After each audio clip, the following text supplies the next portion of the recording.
Lesson 21 Kinds of Sentences, page number 90.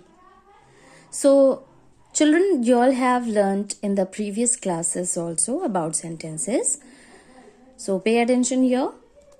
A sentence is a group of words that make complete sense. Okay? तो sentence जो होता है वो शब्दों का समूह होता है, लेकिन उसकी एक सेंस या मीनिंग भी होनी चाहिए. ओके एक सेंस भी निकलना चाहिए, otherwise only keeping words together never becomes a sentence. सिर्फ शब्दों का समूह जो होता है जिसका कोई सेंस ना हो वो कभी सेंटेंस नहीं होता. Okay so just see here, tick the correct options. This is the exercise. Close the door. So, can you tell me, is that a sentence? Yes, it's a sentence. So, here you can tick, this sentence is an order. As question is here, tick the correct options.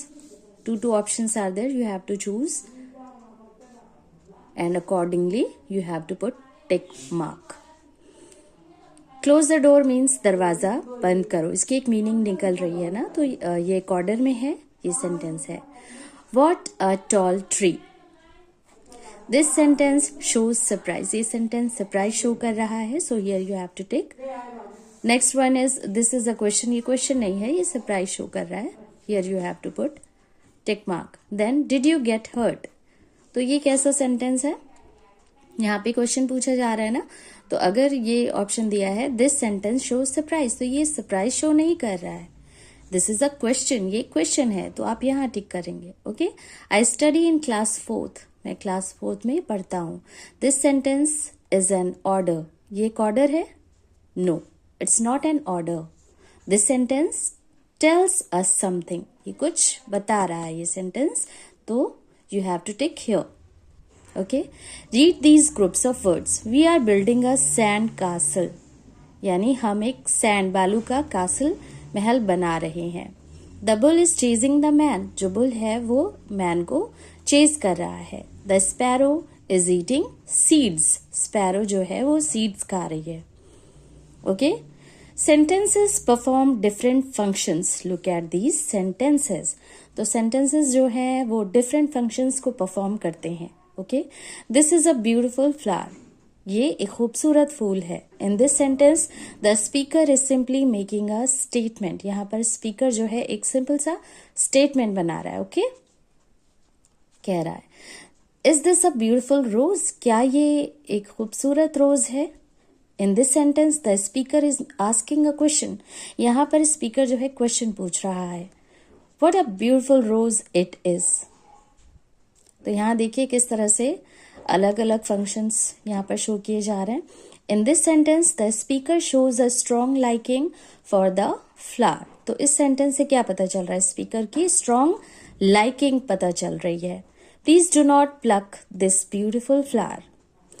तो यहाँ पे क्या है, in this sentence the speaker is making a request. यहाँ पर speaker एक request कर रहा है कि इस खूबसूरत से फूल को मत तोड़ो.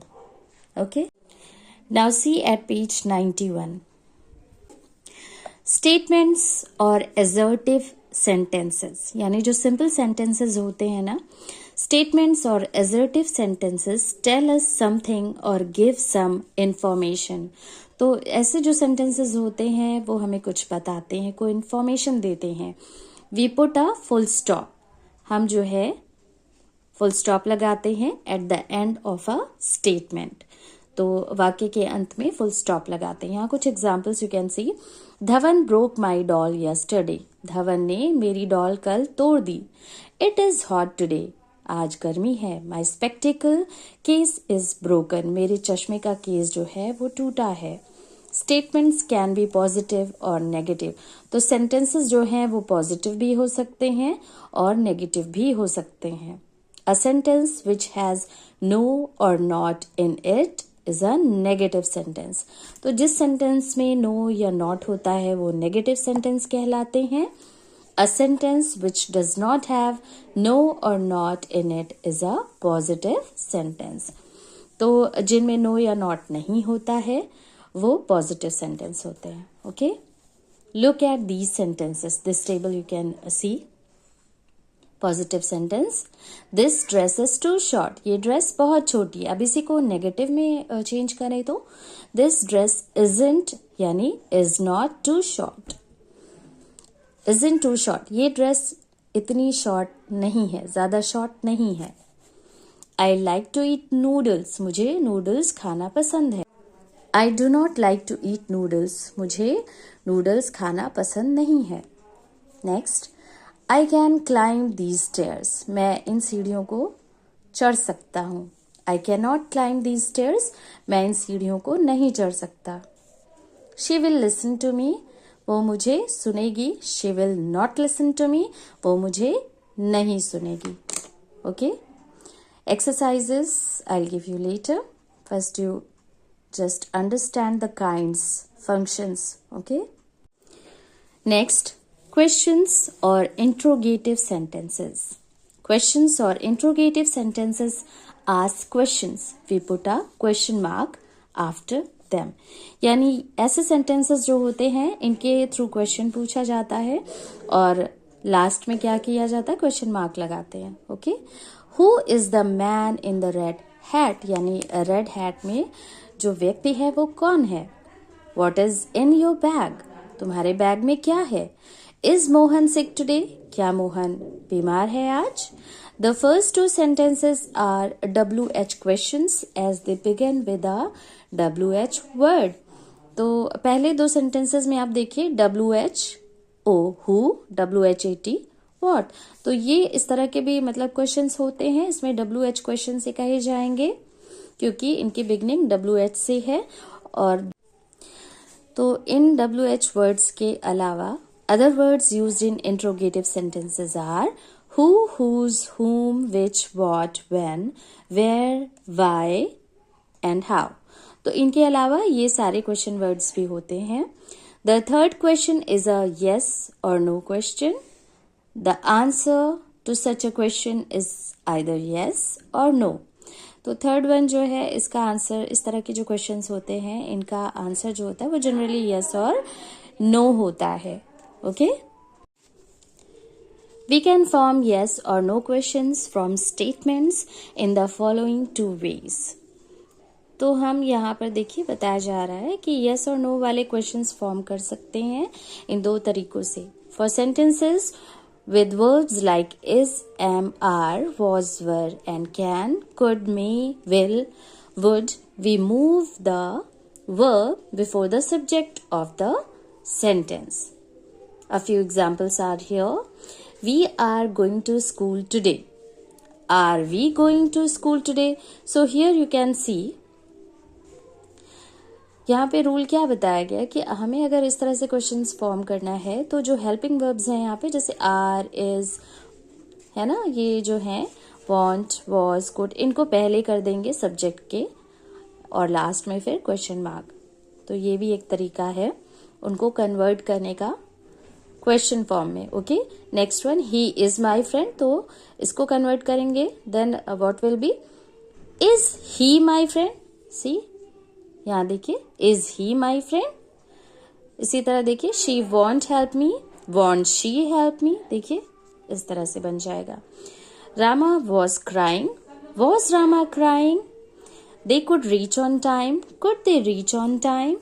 सो this is the way. Now see the next page.